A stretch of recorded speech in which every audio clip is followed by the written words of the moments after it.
You think you know Dracula, the suave gentleman in the black cape, the romantic vampire who seduces beautiful women before gently biting their necks, the creature who can be defeated with garlic, holy water, and a wooden stake through the heart. You think you know the story because you've seen the movies, read the books, and absorbed decades of vampire mythology that has turned one of history's most terrifying monsters into a figure of gothic romance. But what if I told you that every vampire movie, every romantic portrayal, every piece of supernatural fiction featuring Count Dracula is actually a sanitized, neutered version of something far more horrifying? What if I told you that the real Dracula didn't drink blood from elegant goblets or seduce women in moonlit castles? What if I told you that the real Count Dracula impaled 30,000 people alive, watched them die in agony for days, and then sat down to eat his dinner while, surrounded by a forest of rotting corpses pierced on wooden stakes? The real Dracula didn't need fangs to drink blood. He had something far more effective. An entire governmental system designed to maximize human suffering. He didn't turn into a bat to escape his enemies. He turned his enemies into decorations for his castle walls. He didn't fear sunlight. He used daylight to better see the faces of his victims as they died slowly, inch by agonizing inch, on stakes that had been carefully designed to prolong their agony for as long as possible. His name was Vlad III, Prince of Wallachia, known to history as Vlad the Impaler, and to his own people as Vlad Dracula, son of the dragon. And by the time you finish hearing his real story, you'll understand why every vampire movie since 1897 has been a desperate attempt to make this man's legacy palatable to human audiences who couldn't handle the truth about what he actually did to 30,000 innocent people in the name of justice, order, and his own twisted concept of divine authority. This is not a ghost story. This is not supernatural horror. This is the documented history of a man who became such an effective monster that we had to invent vampires to explain how anyone could be that cruel and still be human. To understand how Vlad Dracula became the most efficient mass murderer in medieval history,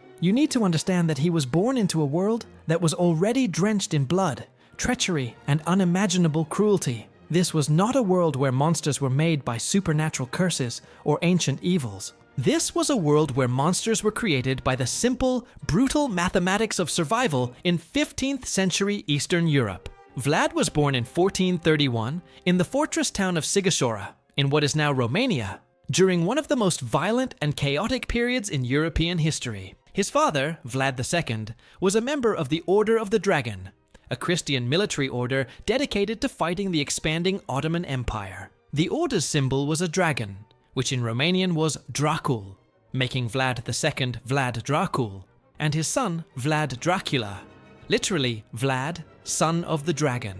But this was not the romantic chivalry of King Arthur's knights. The Order of the Dragon was a brotherhood of warriors who understood that fighting the Ottoman Empire meant matching cruelty with cruelty, brutality with brutality, and horror with horror. They had seen what happened to Christian territories conquered by the Ottomans: mass enslavement, forced conversion to Islam, the systematic destruction of European culture, and the conscription of Christian children into the Janissary Corps, where they would be brainwashed into fighting against their own people. Young Vlad grew up in a world where mercy was weakness, where showing compassion to your enemies meant inviting them to destroy everything you loved, and where the only way to survive was to be more frightening than anything that threatened you. His childhood was spent in castles that were essentially armed camps, surrounded by men who spoke casually of torture, mass execution, and the strategic use of terror as a weapon of war. When Vlad was 11 years old, his father made a decision that would shape the boy's entire understanding of human nature and political necessity. Facing pressure from the Ottoman Empire, Vlad Dracul agreed to send his two youngest sons, Vlad and his brother Radu, to the Ottoman court as hostages to guarantee his loyalty to the Sultan. This was not an uncommon practice in medieval diplomacy, but it meant that young Vlad would spend his most formative years as a prisoner in the court of his people's greatest enemy. The Ottoman court was not a place where Christian hostages were treated gently. Vlad and his brother were thrown into a world of palace intrigue, religious pressure, and constant threats of execution. They were forced to learn Turkish, study Islamic theology, and participate in military training alongside the Janissaries. Christian children who had been kidnapped from their families and converted into elite Ottoman soldiers. But here's where Vlad's story takes a crucial turn that would define the rest of his life. While his younger brother Radu adapted to Ottoman culture, learned to thrive in the system, and eventually converted to Islam, Vlad refused to break. He endured torture, humiliation, and constant psychological pressure. But he never stopped being Wallachian, never stopped being Christian, and never stopped hating his captors with a pure, burning intensity that would fuel everything he did for the rest of his life. The Ottomans taught Vlad many things during his captivity, but the most important lessons were not the ones they intended to teach. They taught him that power came from the ability to inflict suffering on others. They taught him that fear was more effective than love as a tool of governance. They taught him that mercy was a luxury that rulers could not afford. And most importantly, they taught him every method of torture, execution, and psychological warfare that they used to maintain control over their vast empire. When Vlad was finally released in 1448, he was no longer the 11-year-old boy who had been sent to the Ottoman court. He was a 17-year-old man who had spent 6 years studying cruelty at the feet of masters. And he was ready to return to Wallachia with a complete understanding of how to use terror as a weapon of statecraft. The 6 years that Vlad spent as a hostage in the Ottoman court were not simply a period of captivity. They were a graduate education in systematic cruelty, conducted by the most efficient practitioners of political terror in the medieval world. To understand what Vlad learned during this time, you need to understand that the Ottoman Empire was not maintained through benevolent governance or popular support, but through a carefully calibrated system of fear that made rebellion seem impossible and submission seemed like the only rational choice. The Ottoman court that held Vlad prisoner was presided over by Sultan Murad II, a man who had perfected the art of using spectacular violence to maintain political control. Murad understood that a single act of overwhelming cruelty, witnessed by thousands of people, was more effective than 100 smaller acts of violence that only a few people saw. He had turned public execution into a form of political theater designed to break the will of potential rebels before they could even begin to organize resistance. Young Vlad was forced to attend these public displays of Ottoman justice,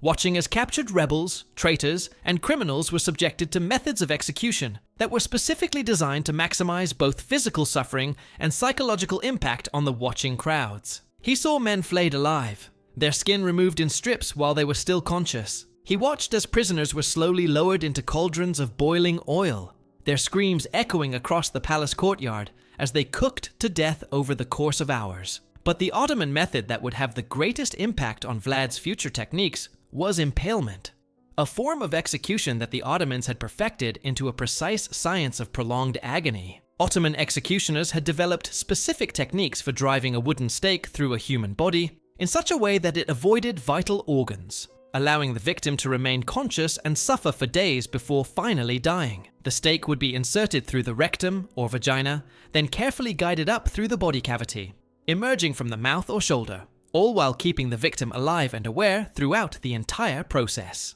Vlad watched hundreds of these executions during his captivity, taking careful mental notes on the techniques used, the psychological effects on both victims and spectators, and the political results achieved through such spectacular displays of state power. He learned that impalement was not just a method of execution, it was a form of political communication that sent a message more clearly than any written decree or verbal threat. The Ottoman court also taught Vlad about the importance of psychological warfare and the strategic use of reputation as a weapon. He learned that sometimes the threat of extreme violence was more effective than violence itself, and that a ruler who was genuinely feared by his enemies could accomplish through reputation what would otherwise require massive military campaigns. The Ottomans had built much of their empire not through superior numbers or better weapons, but through a carefully cultivated image of invincible cruelty that made their enemies surrender without fighting. During his captivity, Vlad also witnessed the Ottoman practice of devshirme,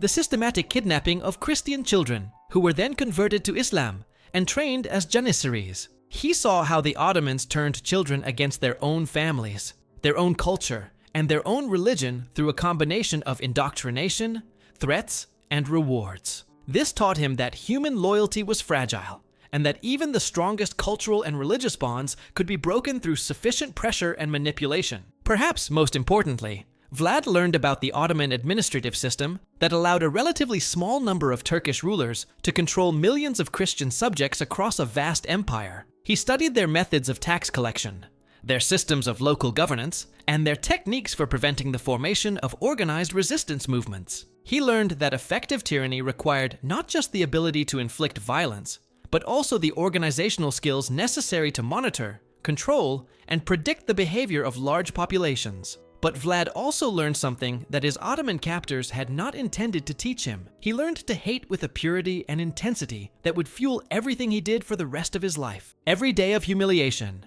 every forced attendance at executions, every attempt to convert him to Islam only strengthened his determination to one day use everything he was learning against the people who were teaching it to him. When Vlad was finally released from Ottoman captivity in 1448, he possessed a complete education in the theory and practice of systematic cruelty. He understood the psychological mechanisms that made terror effective as a political tool. He had memorized the techniques required to inflict maximum suffering on human beings.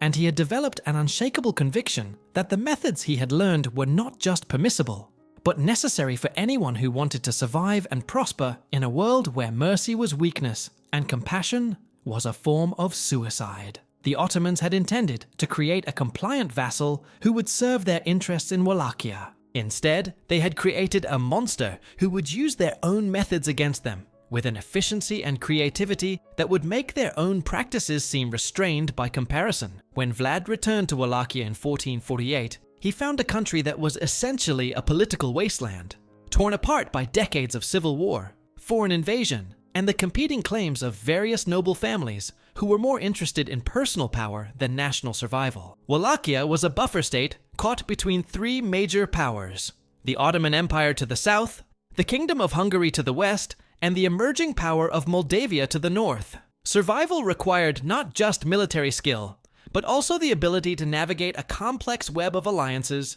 betrayals, and shifting loyalties that changed almost daily. Vlad's first attempt to claim the throne of Wallachia lasted only a few months before he was overthrown by a coalition of nobles, who preferred a ruler who would be more accommodating to Ottoman interests. This early defeat taught Vlad a crucial lesson about the nature of political power. It was not enough to have a legal claim to authority, or even the support of the people. Real power belonged to whoever was willing to use the most extreme methods to eliminate their opponents and terrorize potential rebels into submission. Vlad spent the next 8 years in exile, first in Moldavia and then in Hungary, studying the political and military systems of his neighbors while carefully planning his return to power. During this period, he developed the strategic thinking that would characterize his later reign. He understood that Wallachia's geographic position made it impossible to maintain independence through conventional diplomatic or military means. The country was too small to resist any of its powerful neighbors through normal warfare, and it lacked the resources to buy protection through tribute or alliance. But Vlad had learned something during his captivity that his predecessors had never understood. Sometimes the most effective weapon against a larger, more powerful enemy was not an army or a fortress, but a reputation for such extreme cruelty that the enemy would prefer to avoid conflict entirely rather than risk provoking retaliation. He began to develop what would become his signature strategy: the use of spectacular violence, not just to eliminate specific opponents, but to create a psychological climate of terror that would make resistance seem impossible. In 1456, Vlad finally had his opportunity to return to power. The Ottoman Empire was facing internal struggles following the death of Sultan Mehmed II, and the Hungarian king was looking for allies who could help maintain pressure on the Ottoman frontier. Vlad convinced the Hungarian court that he could serve as an effective buffer against Ottoman expansion, not through accommodation or tribute, but through a policy of such uncompromising hostility that the Ottomans would find it more costly to maintain control over Wallachia than to simply leave it alone. Vlad's return to the throne was accomplished through a carefully planned campaign of assassination, betrayal, and terror that eliminated his major rivals within a matter of weeks. He did not simply defeat his enemies, he destroyed them so completely that their supporters abandoned any thought of resistance. His first major act as ruler was to invite all of the noble families who had opposed him to a grand feast in his castle, where he had them arrested, tortured, and executed while their families watched. Those who were not killed immediately were forced to march to a construction site, where they were worked to death building fortifications for Vlad's expanding military operations. This was not random violence or personal revenge, but a calculated political strategy designed to accomplish several objectives simultaneously. By eliminating the traditional noble class, Vlad removed the most likely source of future rebellion, while also confiscating their wealth and lands for his own use. By making the executions public and spectacular, he sent a clear message to anyone else who might consider opposing his rule. And by forcing the survivors to participate in construction projects, he demonstrated that even membership in the traditional ruling class would not protect anyone from his authority. But Vlad's most innovative political strategy was his systematic elimination of what he called useless people, beggars, criminals, and anyone else who consumed resources without contributing to the state's military or economic capacity. In 1459, he issued an invitation to all of the poor and disabled people in his territory to attend a great feast where they would be fed and entertained at royal expense. When several hundred people gathered for this supposed act of charity, Vlad had the building barricaded and set on fire, burning everyone inside to death. This mass murder served multiple purposes in Vlad's political calculation. It eliminated people who were consuming resources that could be better used for military purposes. It demonstrated to his subjects that his authority extended over life and death for everyone, regardless of their social status. And it established his reputation as a ruler who was willing to use any method, no matter how extreme, to achieve his political objectives. Within 3 years of his return to power, Vlad had transformed Wallachia from a weak, divided country into what was essentially a militarized terror state. He had eliminated or intimidated all domestic opposition, created an efficient system for extracting resources from his subjects, and built a military force that was small but extremely effective due to its reputation for absolute ruthlessness. Most importantly, he had established himself as a ruler who was genuinely feared by his enemies, his allies, and his own people. Exactly the kind of fear that he had learned was the most reliable foundation for political power during his education in the Ottoman court. By 1459, Vlad had transformed his kingdom into what can only be described as an industrial-scale operation for the production of human suffering. This was not the random violence of a madman, or the occasional brutality of a typical medieval ruler.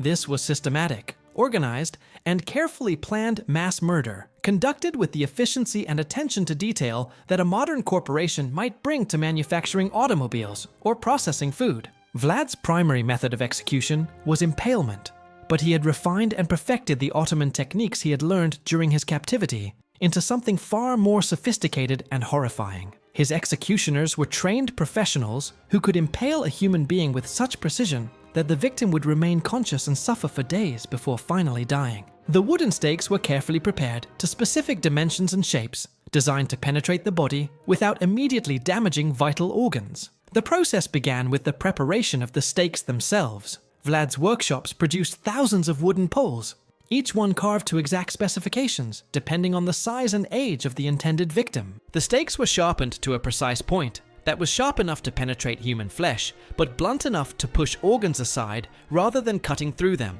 The wood was sometimes coated with oil or other substances to reduce friction and make penetration easier, prolonging the victim's agony. The actual impalement was conducted according to strict protocols that Vlad's executioners had memorized through constant practice. The victim would be positioned face down, and the stake would be inserted through the rectum or vagina, then slowly and carefully driven upward through the body cavity. The executioner's skill lay in guiding the stake between the ribs and around the vital organs, allowing it to emerge from the chest, shoulder, or mouth, while keeping the victim alive throughout the entire process. But Vlad's innovation was not just in the technical aspects of impalement. It was in the systematic organization of mass executions that could process hundreds or even thousands of victims with assembly line efficiency. He established permanent execution sites outside major cities, complete with stockpiles of prepared stakes, trained crews of executioners, and support staff responsible for transportation, crowd control, and disposal of bodies. The scale of these operations was staggering. Contemporary accounts describe execution sessions where thousands of people were impaled simultaneously, creating what observers called forests of the dead, vast areas where impaled victims were displayed on stakes arranged in geometric patterns that could be seen for miles. These were not random arrangements, but carefully planned displays designed to maximize psychological impact on anyone who saw them. Vlad personally supervised many of these mass executions, often eating his meals while watching the victims die. Contemporary chronicles describe him as showing particular interest in the victims' facial expressions and the sounds they made as they suffered, sometimes ordering executioners to adjust the angle or depth of impalement to prolong the agony or create more dramatic effects. He would often spend entire days at execution sites, observing the progress of individual victims and taking notes on techniques that seemed to produce the most effective results. The victims of these mass executions were not just political enemies or captured soldiers, but entire populations that Vlad had designated for elimination. Merchants who had been accused of cheating customers were impaled alongside their entire families. Peasants who had failed to pay taxes were impaled along with everyone in their villages. Foreign ambassadors who had delivered messages that Vlad found insulting were impaled along with their entire retinues. One of the most thoroughly documented mass executions occurred in 1460, when Vlad ordered the impalement of approximately 10,000 people in and around the city of Brasov. This was not a military action or a response to rebellion, but a systematic campaign of terror designed to demonstrate Vlad's power to potential enemies throughout the region. The victims included men, women, children, and elderly people who had no connection to any political or military activity against Vlad's regime. The logistics of this operation revealed the industrial scale of Vlad's murder machine. The execution required approximately 10,000 prepared stakes, teams of executioners working in shifts over several days, transportation for thousands of prisoners, crowd control for spectators, and disposal systems for the bodies after they finally died. This was not something that could be accomplished through improvisation or random violence. It required the kind of systematic planning and resource allocation that a modern government might use for a major public works project. Vlad also developed specialized techniques for different categories of victims, demonstrating a level of creativity in cruelty that went far beyond simple execution. Pregnant women were often impaled through the abdomen, with the stakes positioned to kill both mother and unborn child slowly. Children were sometimes impaled on smaller stakes designed specifically for their body size, then positioned next to their impaled parents so that families could watch each other die over the course of several days. Religious figures received particular attention, with priests and monks often impaled upside down, or in positions that Vlad considered appropriate to their perceived hypocrisy. Foreign diplomats were sometimes impaled while still wearing their official robes and insignia, creating displays that served as messages to their home countries about the consequences of defying Vlad's authority. The psychological impact of these mass executions extended far beyond the immediate victims.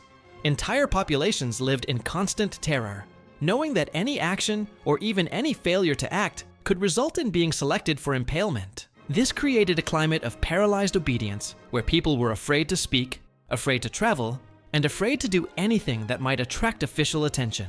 By 1461, Vlad had created what modern historians recognize as one of the first totalitarian states in European history, a political system where every aspect of human life was controlled through the systematic application of terror, and where the mere possibility of being selected for torture and execution was used to eliminate any form of dissent or independent thought. This was not simply harsh rule or military dictatorship, but a comprehensive system of social control that used the threat of spectacular violence to reshape human behavior on a massive scale. Vlad's terror state operated through a network of informants, spies, and enforcers that reached into every village, every family, and every aspect of daily life throughout Wallachia. Citizens were encouraged to report on their neighbors, their family members, and even their own children for any behavior that might be interpreted as disloyalty to Vlad's regime. The penalties for failing to report suspicious activity were as severe as the penalties for actually engaging in such activity, creating a climate where everyone was simultaneously a potential victim and a potential collaborator. The arbitrariness of Vlad's justice system was itself a weapon of terror. People were executed not just for actual crimes or political opposition, but for wearing inappropriate clothing, for showing insufficient enthusiasm during public celebrations, for asking questions about government policy, or simply for being in the wrong place at the wrong time when Vlad decided that an example needed to be made. This unpredictability meant that no one could feel safe regardless of how carefully they followed the rules, because the rules themselves could change without notice and be applied retroactively. Vlad's economic policies were designed to extract maximum resources from his subjects while simultaneously demonstrating his absolute power over their lives and property. Merchants were required to sell their goods at prices set by the government, with any attempt to charge higher prices punishable by impalement. Farmers were required to deliver specific quantities of crops to government warehouses, with failure to meet quotas resulting in the execution of the farmer and the confiscation of his land. Artisans were required to produce goods according to government specifications, with any deviation from official standards treated as sabotage. These economic controls served multiple purposes beyond simple resource extraction. They demonstrated that Vlad's authority extended over every aspect of economic life, making it impossible for anyone to accumulate wealth or resources that might be used to organize resistance. They created a system where economic survival required the constant interaction with government officials, giving Vlad's regime multiple opportunities to monitor and control the behavior of individual citizens. And they established the principle that private property existed only at the pleasure of the state, which could confiscate or redistribute wealth at any time for any reason. Vlad's treatment of foreign relations was characterized by the same systematic use of terror that he applied to domestic governance. Diplomatic missions were often treated as opportunities to demonstrate Wallachian power through spectacular displays of cruelty. Foreign ambassadors who delivered messages that Vlad found unacceptable were sometimes tortured and executed along with their entire retinues, with their bodies then sent back to their home countries as replies to the original diplomatic communications. The most famous example of Vlad's diplomatic terror occurred in 1462, when Ottoman envoys arrived at his court to demand tribute payments that Wallachia owed to the Sultan. According to contemporary accounts, Vlad received the envoys politely and listened to their demands, then ordered that their turbans be nailed to their heads because they had refused to remove them in his presence as a sign of respect. The envoys were then impaled, and their bodies sent back to the Ottoman court as Vlad's official response to the tribute demand. This incident was not simply random violence or personal insult, but a carefully calculated political strategy designed to provoke a military response from the Ottoman Empire under circumstances that would be favorable to Vlad's defensive capabilities. He understood that the Ottomans would be forced to respond to such a dramatic insult, but he also understood that they would be fighting on unfamiliar terrain against an enemy who was willing to use methods that even the Ottomans found shocking. Vlad's military strategy during the resulting war with the Ottoman Empire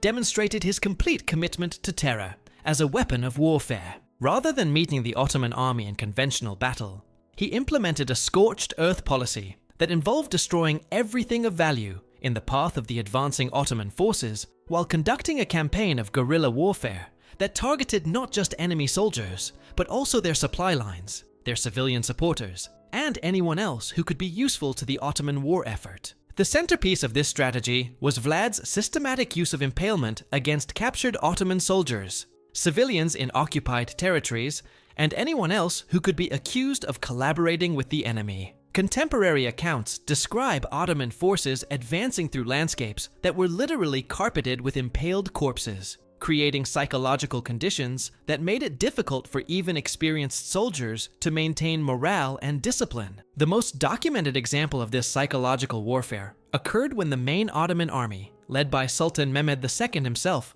approached Vlad's capital city and discovered a field containing approximately 20,000 impaled corpses, arranged in geometric patterns that stretched for miles. The sight was so overwhelming that even Sultan Mehmed, who had personally supervised the siege and conquest of Constantinople, reportedly became physically ill and ordered his army to retreat rather than continue the advance. This retreat represented one of the few occasions in Ottoman military history where a vastly superior force withdrew from a campaign not because of military defeat, but because of psychological factors related to the extreme cruelty of their opponent. Vlad had demonstrated that terror could be an effective military strategy, even against enemies who were themselves experienced practitioners of systematic violence. The true measure of Vlad's impact on history is not just the estimated 30,000 people he killed during his relatively brief reign, but the way his methods fundamentally changed European understanding of what was possible in terms of systematic state-sponsored terror.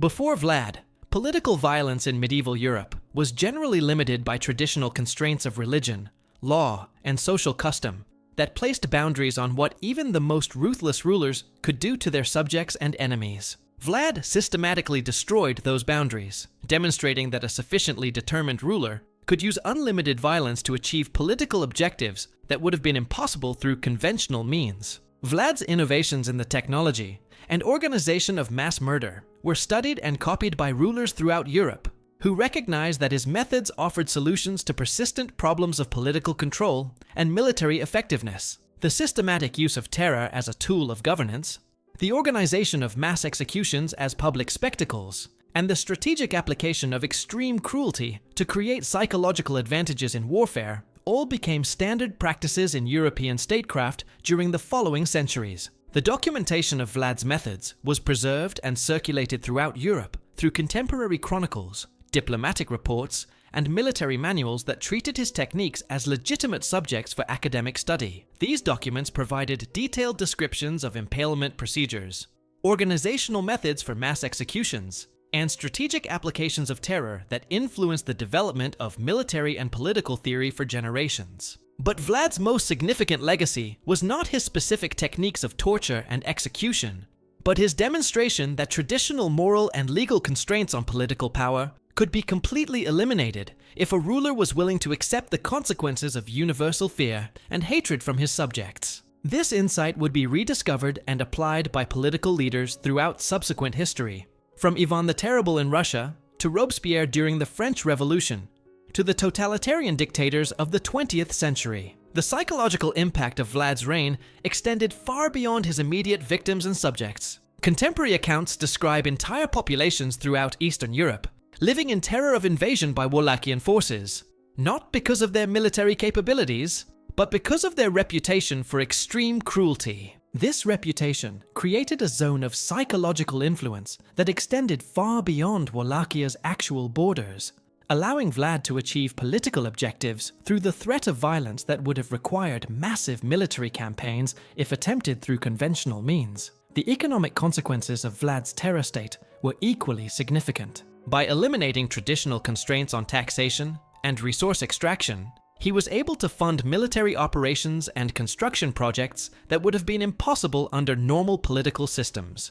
However, this economic efficiency came at the cost of long-term development, as the climate of terror prevented the kind of commercial and cultural activity that might have created sustainable prosperity. The social consequences of Vlad's reign created patterns of political behavior that persisted in Eastern European culture for centuries. Populations that had been subjected to systematic terror developed forms of social organization and political thinking that emphasized survival over development, obedience over initiative, and acceptance of authority over individual rights. These cultural adaptations would influence the region's response to subsequent political systems, including both Ottoman occupation and later forms of authoritarian government. Vlad's methods also had significant influence on the development of European military thinking, particularly regarding the use of psychological warfare and the strategic application of extreme violence. Military theorists throughout Europe studied his campaigns as examples of how smaller forces could defeat larger enemies through superior willingness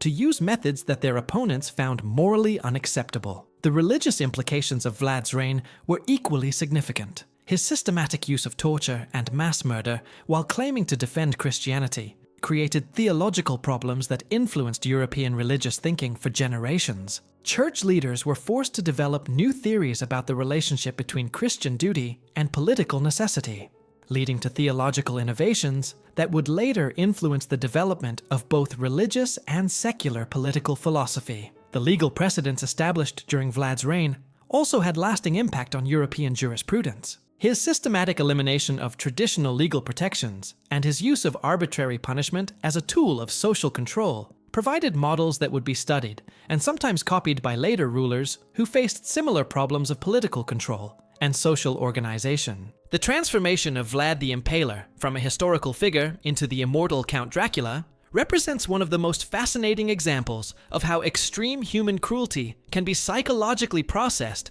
and culturally transformed by societies that cannot bear to confront the full reality of what human beings are capable of doing to each other. The vampire mythology that grew up around Vlad's legacy was not just a supernatural fantasy.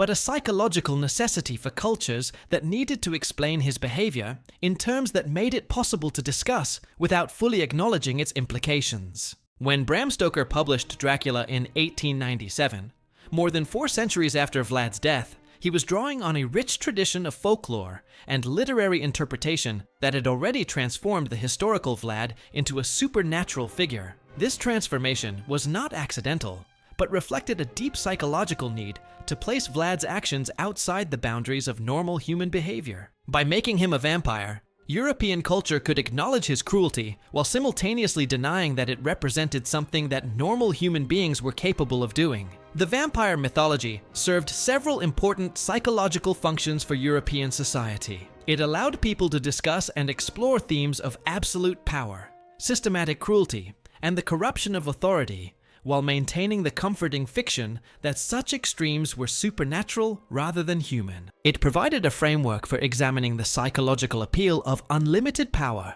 while attributing that appeal to demonic influence rather than natural human desires. And it created a symbolic language for discussing political terror and systematic oppression that could be used safely even under repressive governments. But the most significant aspect of the Dracula mythology is how it completely inverted the actual source of Vlad's power and effectiveness. The historical Vlad was terrifying precisely because he was entirely human, because his methods were completely rational within his political context, and because his cruelty was systematic rather than supernatural. The vampire Dracula, by contrast, is ultimately vulnerable because his power comes from supernatural sources that can be countered by supernatural defenses. This inversion reveals something crucial about how human societies process and remember extreme historical trauma. By transforming Vlad into a supernatural creature, European culture created a version of his story that could be safely consumed as entertainment while avoiding the disturbing questions raised by the historical reality. The real Vlad demonstrated that ordinary human beings, operating within normal political and social systems, could create levels of suffering that surpass anything imagined in supernatural horror. The fictional Dracula provides the reassuring fantasy that such extreme cruelty must come from outside the normal human community. The persistence and evolution of the Dracula mythology over more than a century also demonstrates how each generation reinterprets historical trauma according to its own psychological needs and cultural anxieties. The Victorian Dracula was a figure of aristocratic corruption and sexual predation that reflected 19th century anxieties about class and gender. The 20th century Dracula became a symbol of foreign invasion and cultural contamination that reflected concerns about immigration and social change. The modern Dracula has been transformed into a romantic figure that reflects contemporary desires for relationships that transcend normal social boundaries. Each of these interpretations has moved further away from the historical reality of Vlad's systematic use of terror as a political weapon, suggesting that the psychological need to avoid confronting the full implications of human cruelty becomes stronger rather than weaker as historical distance increases. The modern world's relationship with Vlad's legacy is particularly complex because we live in an era that has produced political leaders whose methods and body counts far exceed anything Vlad accomplished. The systematic state-sponsored murder of millions of people has become a recurring feature of modern political history. Yet we continue to treat Vlad as a uniquely monstrous figure, while often failing to apply the same moral standards to more recent examples of systematic political terror. This selective historical memory reveals something important about how human societies protect themselves from uncomfortable truth about the nature of political power and human behavior. By focusing on Vlad as an exceptional monster from a distant historical period, we can avoid confronting the ways in which his methods have been refined, systematized, and applied on much larger scales by political movements and governments that claim to represent progress, civilization, and moral improvement. The real horror of Vlad's story is not that he was uniquely evil, but that he was pioneering techniques and demonstrating principles that would be rediscovered and applied throughout subsequent history by people who considered themselves morally superior to medieval rulers. His understanding that systematic terror could be used to eliminate political opposition, that extreme cruelty could be an effective tool of social control, and that the threat of spectacular violence could substitute for actual military strength would be validated by political leaders in every subsequent century. Today, when we watch vampire movies or read Gothic novels featuring Count Dracula, we are participating in a cultural ritual that allows us to engage with themes of absolute power, systematic oppression, and institutionalized cruelty, while maintaining the psychological safety of supernatural fiction. The real Vlad, the historical figure who demonstrated that human beings could create their own hell on earth through the systematic application of organized cruelty, remains too disturbing to confront directly. The transformation of Vlad the Impaler into Count Dracula represents one of history's most successful attempts to domesticate and neutralize a genuinely terrifying historical truth. By turning him into a vampire, we made him immortal, but we also made him safe. The real Vlad died in 1476, but his methods, his insights about the relationship between terror and political power, and his demonstration that ordinary human beings could become efficient practitioners of systematic cruelty, have proven to be truly immortal. Perhaps the most unsettling aspect of Vlad's legacy